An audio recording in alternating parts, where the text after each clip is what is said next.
Hello students. So now today I am with new topic, the outbreak of the revolution. First chapter of the history, French Revolution. So this is our topic, the outbreak of the revolution. In that incidents leading to revolution. वो कौन से reason थे जिसके कारण French revolution हुआ? So first point is meeting of state general. State general की एक meeting हुई. So Louis 16 had to increase tax. क्यों हुई? क्योंकि लुई 16 ने टैक्सेस इंक्रीज कर दिया था and the monarch did not have this power to impose taxes. और जबकि मोनार्क जो राजा था उस पे टैक्स को इंक्रीज करने का कोई भी पावर नहीं थी, कोई भी राइट नहीं था. And he had to call a meeting of state general to pass proposal for new tax. तो इसलिए किंग लुई 16 ने स्टेट जनरल की एक मीटिंग बुलाई जिससे कि वो टैक्सेस को इंक्रीज करने वाला प्रपोजल पास करवा सके. And the state general was a political body to which the three states sent their representative. तो स्टेट जनरल में जो है जो तीन स्टेट हमारे first state, second state, third state, ये अपने मेंबर्स का रिप्रेजेंटेटिव को भेजता था. सो टैक्स बढ़ाए. स्टेट जनरल में जो है तीन स्टेट्स के मेंबर्स या रिप्रेजेंटेटिव आए. The second point representation of state assembly. अब स्टेट असेंबली में उनका रिप्रेजेंटेशन क्या था? 5 मई 1789 को लुई 16 ने मीटिंग बुलाई स्टेट जनरल की एंड इन वर्सेल. कहां पे? वर्सेल में स्टेट जनरल की मीटिंग किंग लुई 16 द्वारा बुलाई गई. And the first and second state sent 300 member. तो फर्स्ट स्टेट और सेकंड स्टेट ने 300 मेंबर्स को भेजा and the third state sent 600 members. And peasants, artisans and women were not allowed to enter. देखो, first state के 300 members, second state के 300 members and third state के 600 member, और बाकी जितने भी थे फीमेल्स, जितने भी आर्टिस्ट थे, उनको अलाउ नहीं किया गया वर्सेल हॉल के अंदर. But their grievances in about 40,000 letters reached them. लेकिन उनकी प्रॉब्लम से रिलेटेड जो आर्टिसंस थे, जो पीजेंट्स थे, जो वीमेन थी, उनकी जो प्रॉब्लम से उनसे related letters around 40,000 state assembly में पहुंच गए. फिर मीटिंग में क्या हुआ? They put the demand of universal adult franchise. उन्होंने यूनिवर्सल अडल्ट या वोटिंग राइट के लिए डिमांड रख दी. So state each state had one vote, और हर स्टेट की वोट की वैल्यू 1 थी. Third state demanded vote of each member now. लेकिन जो थर्ड स्टेट था जिसने अपने 600 रिप्रेजेंटेटिव को भेजा था, अब वो चाह रहे थे कि सभी लोगों को वोटिंग राइट मिलना चाहिए. और democratic principle and king rejected the proposal. तो थर्ड स्टेट ने जो प्रपोजल दिया कि सबको वोटिंग राइट होना चाहिए, स्टेट असेंबली में स्टेट जनरल ने उस प्रपोजल को रिजेक्ट कर दिया and members of the third state walked out in protest. इस तरीके से जब थर्ड स्टेट के लोगों ने यूनिवर्सल अडल्ट फ्रेंचाइज या वोटिंग राइट को स्टेट जनरल में रखा और उनके प्रपोजल को एक्सेप्ट नहीं किया गया, तब इसके मेंबर सभी उस मीटिंग से उठ करके आ गए. फिर क्या हुआ? Meet of national assembly. So representatives of the third state assembled in indoor tennis court. उसके बाद थर्ड स्टेट के जितने भी रिप्रेजेंटेटिव थे वो इंडो टेनिस कोर्ट में इकट्ठे हुए and declare themselves a national assembly. और अपने आप को नेशनल असेंबली के फॉर्म में उन्होंने declare now they are part of National Assembly. So they declare themselves a National Assembly and drafted a constitution, और एक constitution बनाया for France that would limit the power of monarch. और उस constitution के according उन्होंने France के राजे की power को लिमिट कर दी, लिमिटेड कर दी.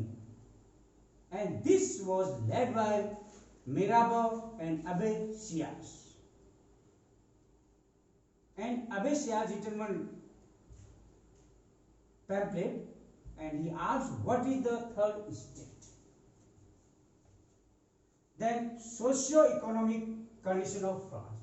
तो जो फ्रांस की जो सोशल और इकोनॉमिक कंडीशन उस वक्त कैसी थी जब स्टेट जनरल की मीटिंग बुलाई गई या जब फ्रेंच रिवॉल्यूशन स्टार्ट हुआ.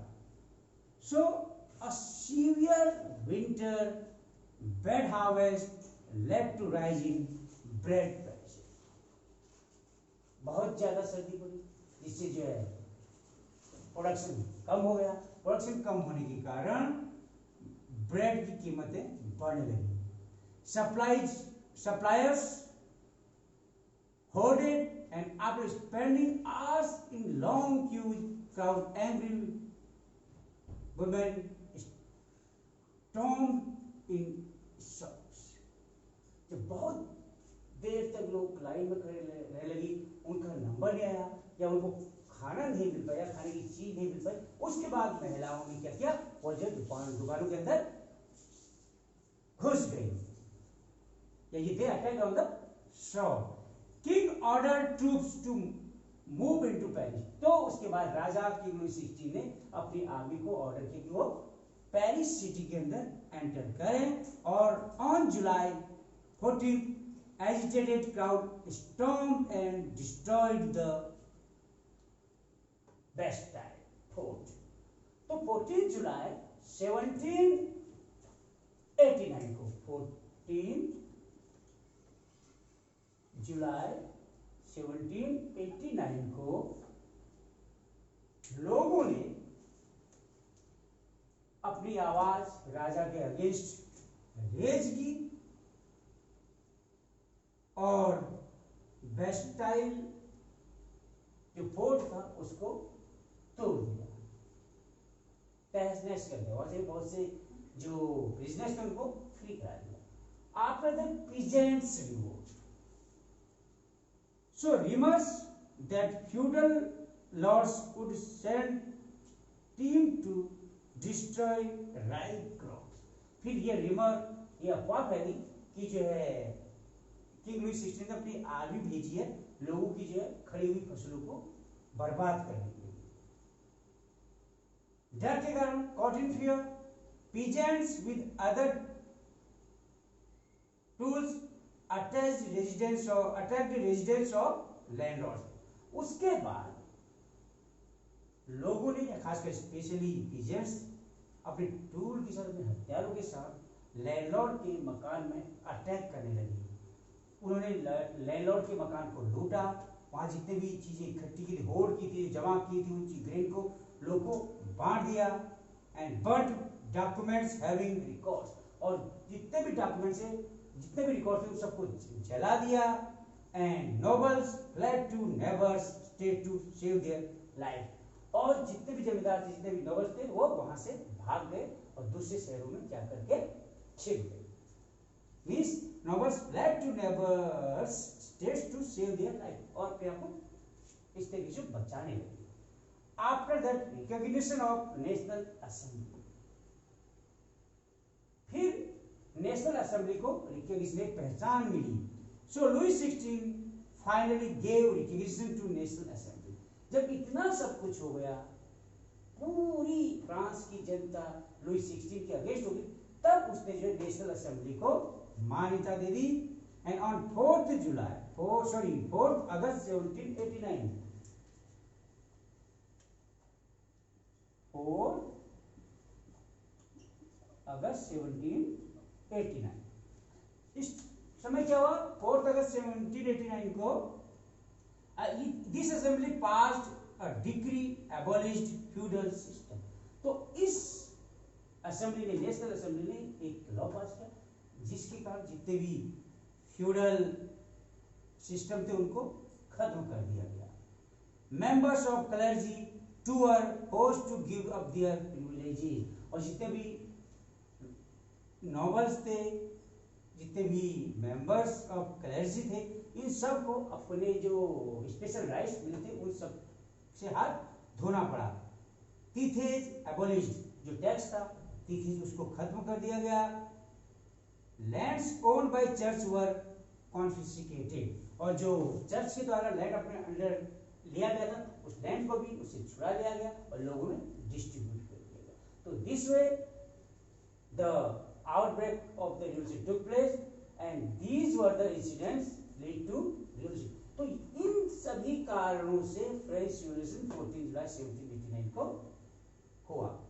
So thank you, tomorrow we will meet in my next class.